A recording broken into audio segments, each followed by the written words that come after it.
Bismillahirrahmanirrahim. Assalamualaikum warahmatullahi wabarakatuh. Alhamdulillah hamdan katsiran thayyiban mubarakan fih kama yuhibbu rabbuna wa yarda. Asyhadu an la ilaha illallah wahdahu la syarika lah wa asyhadu anna Muhammadan abduhu wa rasuluhu la nabiyya wa la rasula ba'dah. Amma ba'd. Ya, teman-teman sekalian yang semoga Allah Subhanahu wa taala merahmati kita semua. Ya, sebagaimana yang telah kita sebutkan, kita rencanakan ya bahwasanya pembelajaran kita kali ini berkaitan tentang ibunda-ibunda para ulama-ulama besar. Nih, ibunda para ulama. Dan kali ini kita akan sedikit mengulas tentang siapa ibunda dari Anas bin Malik rahimahullahu taala, ya. Sebenarnya di balik pria yang besar, pria yang agung, ada seorang ibu yang teladan, ya. Demikian kata orang bijak Tempo dulu, ya, di balik laki-laki sukses pasti ada wanita yang teladan di belakangnya. Jika ada laki-laki yang menjadi ulama cendekia, tokoh ternama, atau pahlawan kesatria, maka lihatlah ibu mereka. Karena ibu berperan besar dalam membentuk watak, karakter, serta kepribadian seseorang. Ibu adalah madrasah pertama sebelum si kecil masuk kepada dunia pendidikan di sekolah manapun. Maka kecerdasan, keuletan, dan perangai sang ibu menjadi faktor utama dalam mengukir masa depan sang anak. Ya. Maka daripada itu, kita ingin melihat para ulama-ulama kita, rahimahumullah, ya, dari zaman ke zaman, dari masa ke masa, suksesnya mereka, nama mereka saling diulang-ulang, disebut-sebut. Tapi bagaimana dengan ibunya? Ya. Kemudian bagaimana kriteria ibu yang baik dalam Islam? Ya. Al-Ustadz Sa'ad Karim dalam bukunya Nasaih lil Aba qabla Uquqil Abna, ya.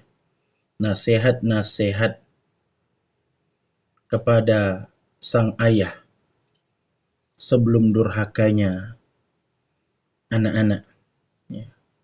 Syekh Sa'ad Karim beliau mengatakan bahwa seorang ibu memiliki peran penting dalam pendidikan anaknya. Jika ia memainkan peran tersebut dengan baik, kelak ia akan memetik buah manisnya dari sang anak berupa ketaatan, birrul walidain, dan kesuksesan. Namun jika ia menyia-nyiakan perannya, kelak ia hanya menuai kedurhakaan dan sikap kurang ajar. Peran paling mendasar yang dimainkan seorang ibu diantaranya ialah menanamkan norma-norma luhur dan budi pekerti mulia dalam dirinya terlebih dahulu. Nah, pada diri sang ibu terlebih dahulu. Karena orang yang tidak mempunyai sesuatu tidak mungkin memberikan sesuatu tersebut kepada orang lain. Karena tidak mungkin seorang ibu yang tidak memiliki perangai yang baik, ia akan dapat memberikan perangai yang baik kepada anaknya. Ini tidak mungkin. Al-Quran telah menuturkan karakter seorang ibu yang baik dan salihah tersebut dalam firman Allah. Fassalihatu qanitatun hafizatun lil ghaibi bima hafizallah. Maka wanita yang saleh, wanita yang salihah, ialah yang taat kepada Allah, lagi memelihara diri ketika suaminya tidak ada. Oleh karena Allah telah memelihara mereka. Ini merupakan kriteria tambahan yang menjadi ciri khas dari wanita salihah. Setelah ia menunaikan kewajiban-kewajiban, yaitu untuk membesarkan anaknya dengan penuh kasih sayang dan mencurahkan segenap perhatiannya dalam mendidik si kecil. Nabi pernah memuji wanita Quraisy karena kasih sayang mereka itu sangat besar terhadap anak-anak. Beliau bersabda, Nisa'u Quraisy khairu nisa'in rakibnal ibil ahnahu ala tiflin wa ar'ahu ala zawjin fi dhati yadi. Wanita Quraisy adalah sebaik-baiknya wanita Arab. Merekalah yang paling belas kasih terhadap anaknya dan paling perhatian terhadap urusan suaminya. Hadis ini diriwayatkan oleh Imam Bukhari dalam sahihnya. Karenanya lah seorang istri salihah yang taat dalam beragama lebih afdol dari istri lainnya, serta lebih cocok untuk diajak membangun rumah tangga yang mapan, dan akan melahirkan keturunan-keturunan yang soleh lagi berbakti kepada kedua orang tuanya. Utsman bin Affan radhiyallahu anhu, ya, pernah berpesan kepada anak-anaknya, "Wahai anak-anakku, sesungguhnya orang yang hendak menikah itu ibarat orang yang hendak menyemai benih.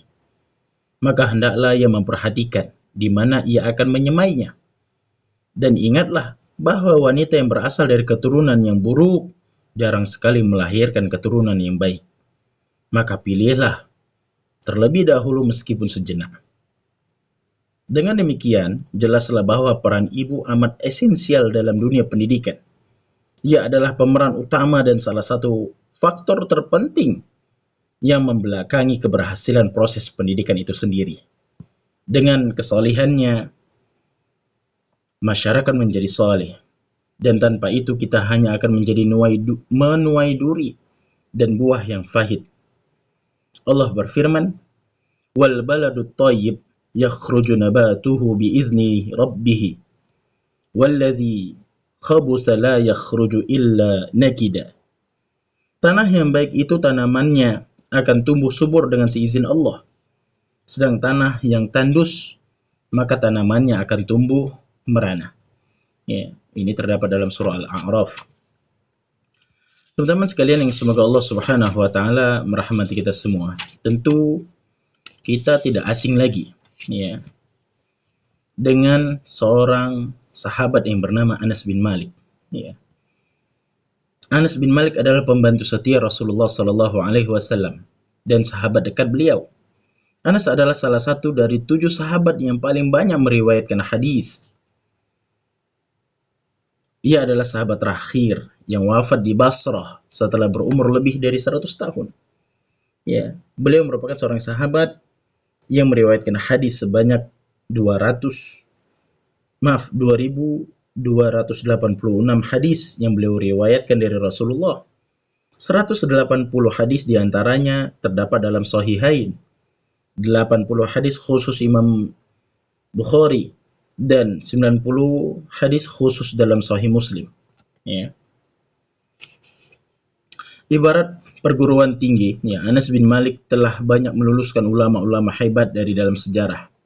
Ya, seperti Hasan al-Basri, Ibnu Sirin, Asy-Sya'bi, Abu Qilabah, Makhul, ya, Makhul, Umar bin Abdul Aziz, Thabit al-Bunani, Ibnu Syihab az-Zuhri, Qatadah, dan lain sebagainya. Ya. Maka daripada itu, ya, dari kecerdasan-kecerdasan ini, ya, kita ingin memperhatikan, kita ingin tahu siapa sosok di baliknya, ya. Sosok di balik dari Anas bin Malik, ya. Di belakangnya ada ibunya, ya. Ibu Anas bin Malik. Siapa ibunya? Ya. Beliau sering kerap dikenal dengan sebutan Ummu Sulaim rahimahullahu taala.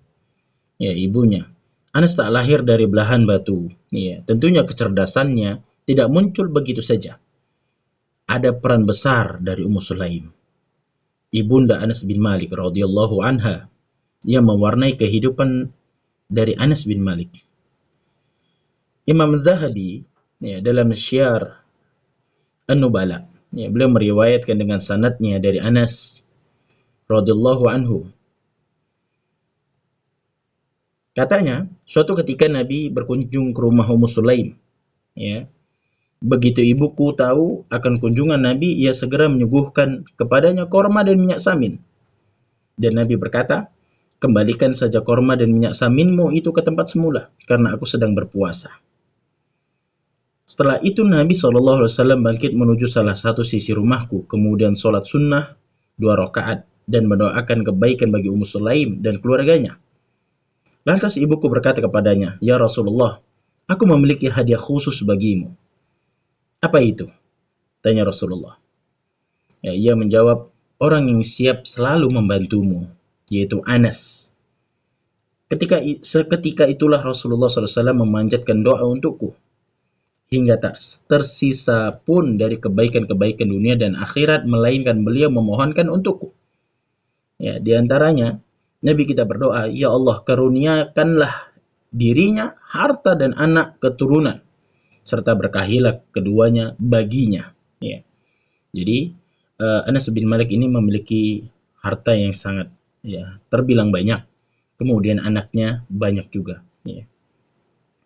Dalam riwayat lain, Anas bin Malik radhiyallahu anhu menceritakan, ketika Rasulullah SAW tiba di Madinah, aku baru berumur 8 tahun. Waktu itu ibuku menuntunku menghadap Rasulullah SAW seraya berkata, ya Rasulullah, tak tersisa seorang Ansor pun kecuali datang kepadamu dengan hadiah istimewa. Namun aku tak mampu memberimu hadiah kecuali putraku ini. Maka ambillah dia dan suruhlah dia membantumu kapan saja engkau inginkan. Dikisahkan pula bahwa ketika itu Ummu Sulaim menyarungi Anas dengan setengah jilbabnya dan menyelendanginya dengan sebagian gaunnya. Kemudian menghadiahkannya kepada Rasulullah SAW.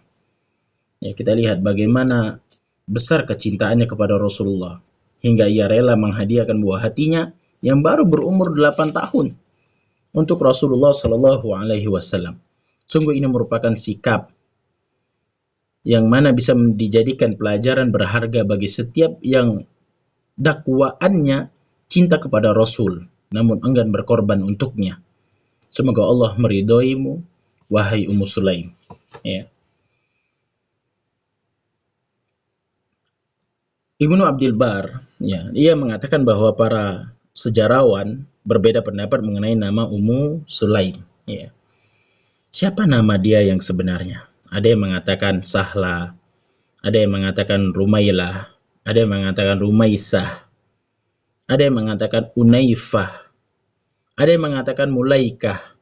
Ya, akan tetapi yang jelas julukannya adalah Rumaisho atau Gumaisho. Ya. Jadi untuk nama asli, para ulama sejarah mereka berselisih pendapat siapa. Tetapi mereka sepakat. Ya, julukannya ada dua, Rumaisho dan Gumaisho.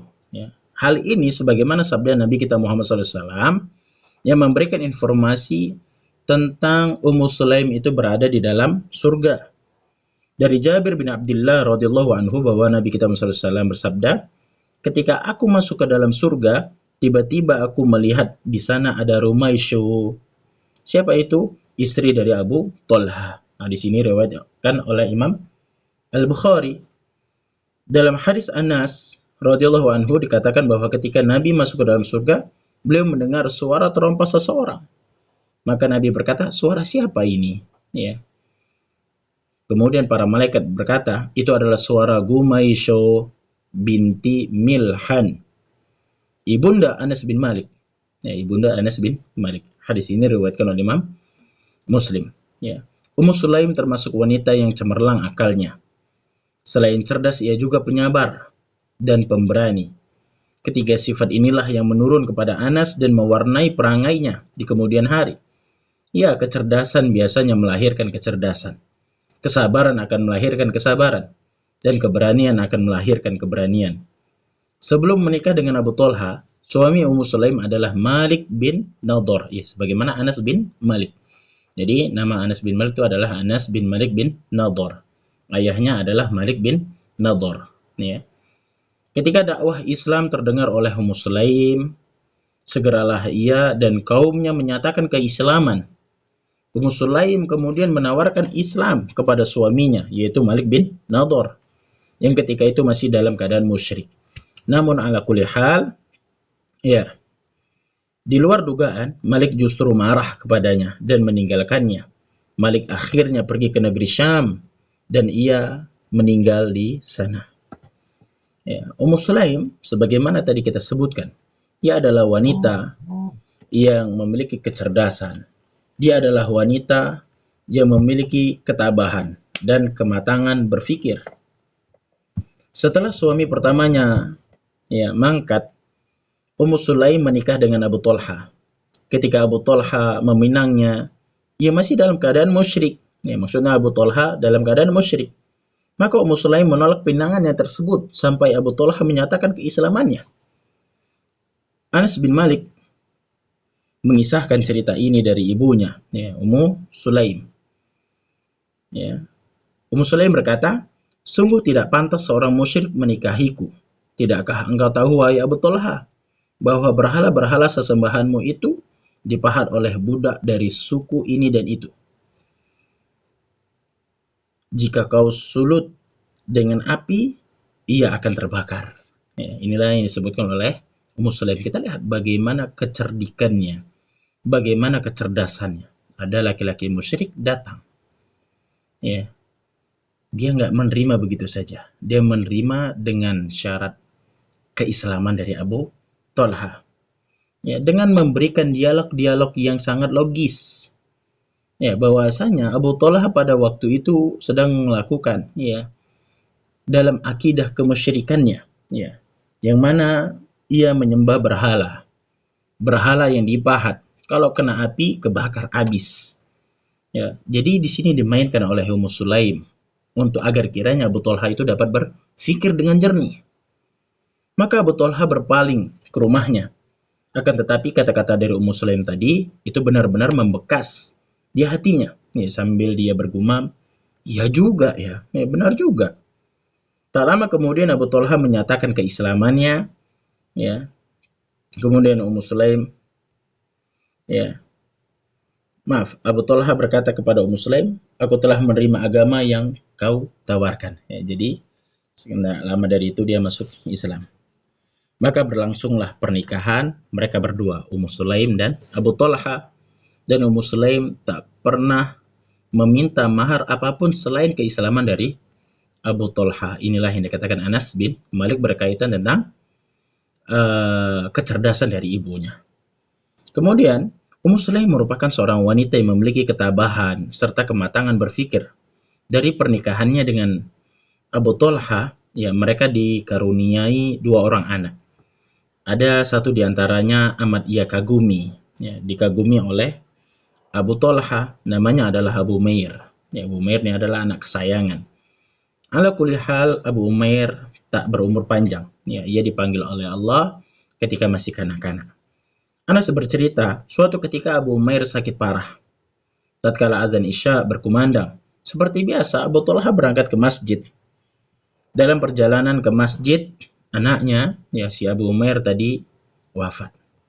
Dengan cepat Ummu Sulaim menandani jenazah anaknya, kemudian membaringkannya di tempat tidur. Ia berpesan kepada Anas agar tidak memberitahukan kepada Abu Talha tentang kematian anak kesayangannya itu. Kemudian pun ia menyiapkan hidangan makan malam untuk suaminya. Sepulang dari masjid seperti biasa, Abu Talha menyantap makan malamnya, kemudian menggauli istrinya. Di akhir malam, Ummu Sulaim berkata kepada suaminya, ya, kita lihat dialog ini merupakan dialog yang menandakan akan kecerdasan serta ketabahan yang luar biasa yang dimiliki oleh Ummu Sulaim. Apa katanya?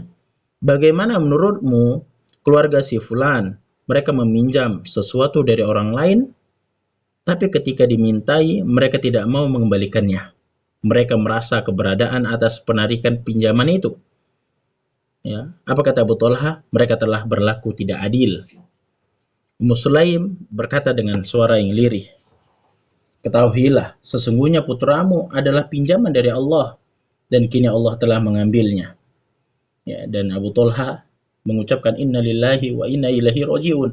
Segala puji bagimu ya Allah. Renungkanlah kisah di atas, ya. Kisah dari Ummu Sulaim yang memiliki kecerdasan yang tinggi, yang memiliki ketabahan yang luar biasa. Memberikan analogi kepada suaminya.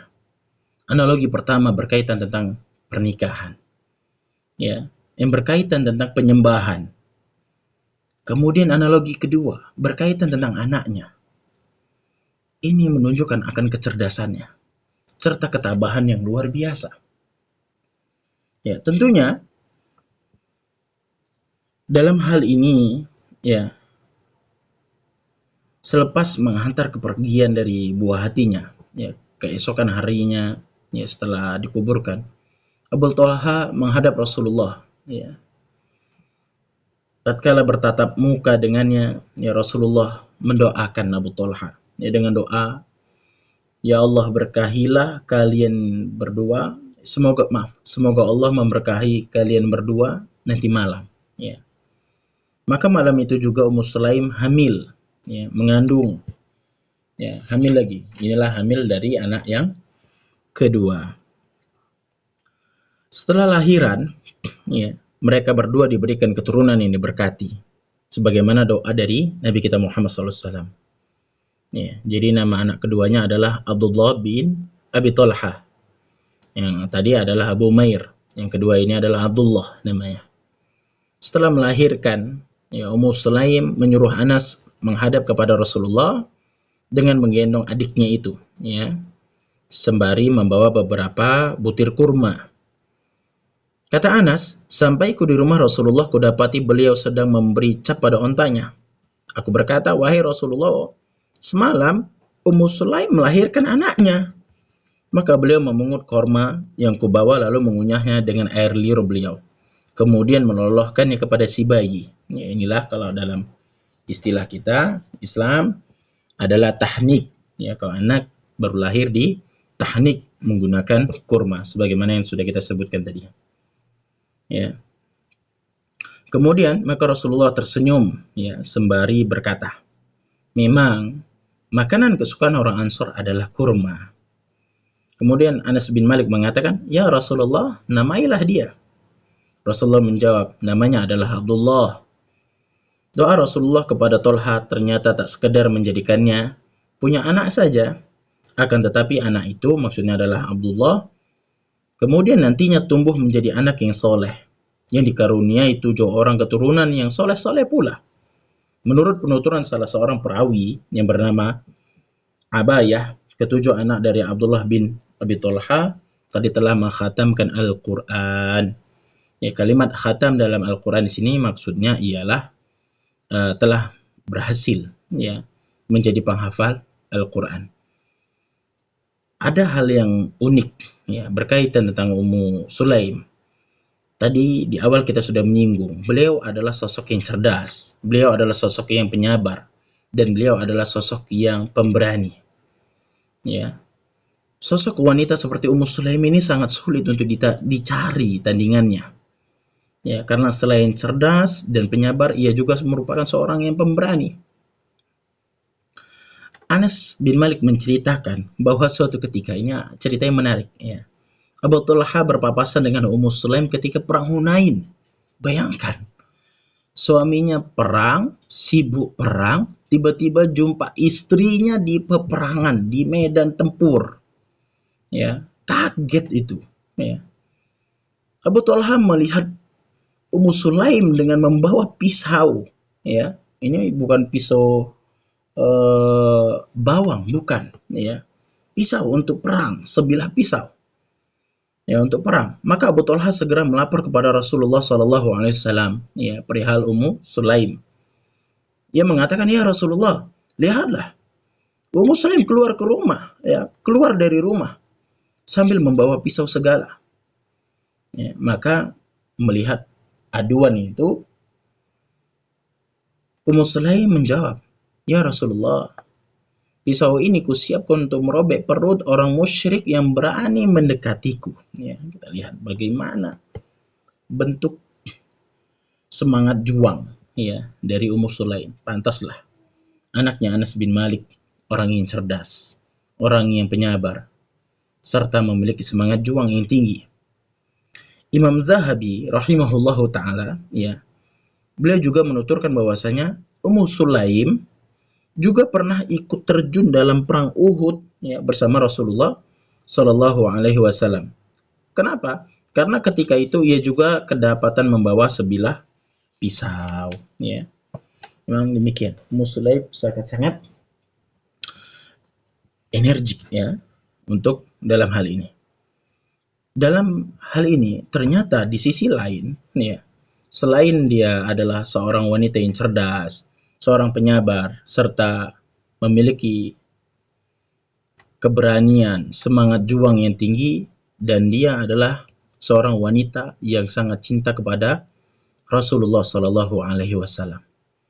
Ya, diantaranya Ummu Sulaim ya menghadiahkan putranya. Ya, sebagaimana tadi di kisah di awal kita sudah sampaikan ya tentang Ummu Sulaim menghadiahkan Anas bin Malik, anaknya sendiri ya, kepada Rasulullah Shallallahu Alaihi Wasallam. Ya, kemudian selanjutnya Ummu Sulaim juga mengizinkan Rasulullah untuk beristirahat di rumahnya. Sebagaimana kita sebutkan, ya, anak itu pada umumnya, ya, mereka itu sangat mudah mencontoh, apalagi mencontoh kedua orang tuanya. Maka tidaklah heran kita akan dapati Anas bin Malik adalah sosok yang cerdas. Ya, menurun dari ibunya. Ya, ibunya meriwayatkan, ya, hanya beberapa hadis. Disebutkan ya oleh Imam Zahabi, Ummu Sulaim itu hanya meriwayatkan 14 hadis saja. Ya, satu hadis diantaranya muttafaqun alaih. Satu hadis khusus diriwayatkan oleh Imam Bukhari dan dua hadis khusus diriwayatkan oleh Imam Muslim. Ya, hanya 14 hadis saja. Kemudian melahirkan Anas, ya. Dan Anas meriwayatkan 2268 hadis. 86 hadis, ya. Sangat banyak, ya. Hadis tersebut sangat banyak, ya. Kemudian ya ternyata hal-hal seperti ini juga nurun kepada Anas bin Malik, yaitu kecintaan Anas bin Malik kepada sang Rasulullah. Ya, karena diriwayatkan bahwasanya Anas bin Malik itu memakai cincin, ya, memakai cincin yang mana di dalam cincinnya itu terdapat ukiran nama Muhammad Rasulullah. Maka setiap kali dia hendak buang hajat, ia melepas cincin tersebut, ya. Sampai demikian, ya, bahwasanya itu dilakukan oleh Anas bin Malik. Ya, dia mendapatkan kecerdasan dari ibunya, ia mendapatkan kesabaran dari ibunya, ia mendapatkan rasa keberanian, ya, dalam heroiknya dan peperangan itu didapatkan dari ibunya. Ia melihat ibunya, kemudian ia melihat ibunya yang cinta kepada Rasulnya, sehingga ia mencintai hal tersebut. Ya, begitulah sedikit biografi dari Ummu Sulaim, ya, binti Milhan. Ya. Tentunya dari apa yang kita sebutkan sedikit ini tidak dapat mengungkapkan, ya, bagaimana perjuangan dari Ummu Sulaim yang begitu luar biasa. Tetapi dari sedikit ini semoga bermanfaat. Ya, Ummu Sulaim wafat pada masa kekhalifahan Utsman bin Affan radhiyallahu anhu. Semoga Allah meridhoinya dan menempatkannya dalam firdaus yang tertinggi beserta para nabi, siddiqin, syuhada dan salihin. Ya, itulah yang berkaitan tentang Ummu Sulaim, ibunda dari Anas bin Malik. Tentunya teman-teman sekalian kita akan mendapatkan paling tidak 4 poin dari kisah ini, ya, yaitu kecerdasan Anas bin Malik itu didapatkan dari ibunya Ummu Sulaim. Ketabahan dari Anas bin Malik tentunya ini kita dapatkan dari Ummu Sulaim. Kemudian keberanian, heroik dalam peperangan didapatkan oleh Anas bin Malik. Tentunya ini didapatkan. Ia melihat figur sang ibu di tengah-tengah peperangan.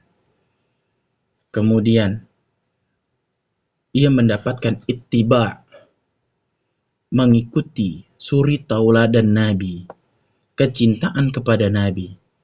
Ya, tentunya hal ini hadir sebab ibunya, ya, mempraktikkan itu di hadapannya secara langsung. Ya. Maka daripada itu teman-teman sekalian, paling tidak, ya, kita yang merasa, kita yang mengaku-ngaku, ya, cinta kepada Nabi, maka tunjukkanlah bagaimana kecintaan yang benar kepada Nabi kita Muhammad SAW, terutama di hadapan terutama di hadapan anak-anak. Ya, mereka akan merasa orang tuanya itu mencintai Rasulullah, mereka merasa bahwasanya orang tuanya itu ya benar-benar mencintai Rasulnya Allah Sallallahu Alaihi Wasallam. Ya, semoga dari apa yang kita sampaikan ini bermanfaat. Ya, syukron, barakallahu fiikum, jazakumullahu khairan. Assalamualaikum warahmatullahi wabarakatuh.